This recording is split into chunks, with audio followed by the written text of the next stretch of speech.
আসসালামু আলাইকুম। আজকে বানাচ্ছি কাচ্চি বিরিয়ানি। তার জন্য মাংস ভালো করে ম্যারিনেট করে নিব। তাতে আদা রসুনের পেস্ট দিয়ে দিলাম।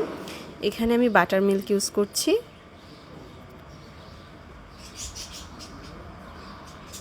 তারপর বাদামের পেস্ট, বিভিন্ন ধরনের মশলা সব কিছু একসাথে ব্লেন্ডারে ব্লেন্ড করে দিয়ে দিচ্ছি। এবারে কাচ্চি বিরিয়ানির মশলাটা দিয়ে দিলাম। সবটুকু দিব না, কিছুটা রেখে দিব পরবর্তীতে ইউজ করার জন্য। পরিমাণ মতো লবণ দিয়ে দিচ্ছি, মরিচের গুঁড়া, বেরেস্তা এবং সয়াবিন তেল। এখানে লেবুর রস ইউজ করছি। কেওড়া জল দিয়ে দিলাম।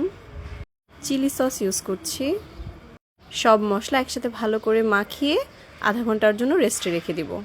আমি এখানে কাচ্চি বানাতে বাসমতি চালটা ইউজ করছি। আপনারা চাইলে পোলাও চালটা ইউজ করতে পারেন। আমি এটাকে ধুয়ে 2 ঘন্টার জন্য আগেই রেস্টে রেখে দিয়েছিলাম। এবারে বাসমতি চালটা রান্নার জন্য পানি গরম করে এতে দিয়ে দিচ্ছি লবণ, শাহি জিরা, কাচ্চির মশলা। এবার 2 ঘন্টা ভিজিয়ে রাখা চালটাকে দিয়ে দিচ্ছি।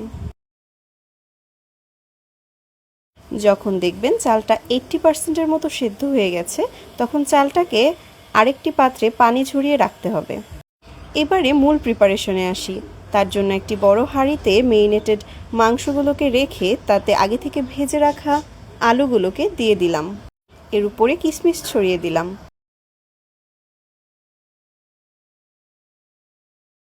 ভাতগুলো যেহেতু কয়েকটা লেয়ারে দিব, তাই প্রথম লেয়ারটা দিয়ে দিলাম। তার উপরে বেরেস্তা দিয়ে দিলাম। কাচ্চি বিরিয়ানির মশলা উপর দিয়ে ছড়িয়ে দিলাম। এবারে আরেকটা লেয়ার ভাত দিয়ে দিলাম।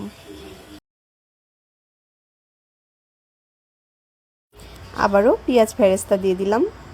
খুব সুন্দর একটি রং আসার জন্য আমি এখানে ফুড কালার ইউজ করলাম কিছুটা। আবারও কাচ্চি মশলা উপর দিয়ে ছড়িয়ে দিলাম।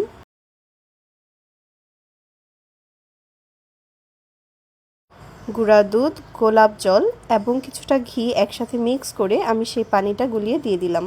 এরপর কাঁচামরিচ দিয়ে দিলাম। সবশেষে হাঁড়ির মুখটা আটা দিয়ে ভালো করে সিল করে বসিয়ে দিলাম একটি তাওয়াতে। 10 মিনিট হাই হিটে এবং 45 মিনিটের মতো লো হিটে রান্না করে নিব কাচ্চিটা। রান্না হয়ে গেলে হাঁড়ির মুখ খুলে পরিবেশন করুন গরম গরম কাচ্চি বিরিয়ানি। এত মজার স্বাদ আসলেই ভোলার নয়।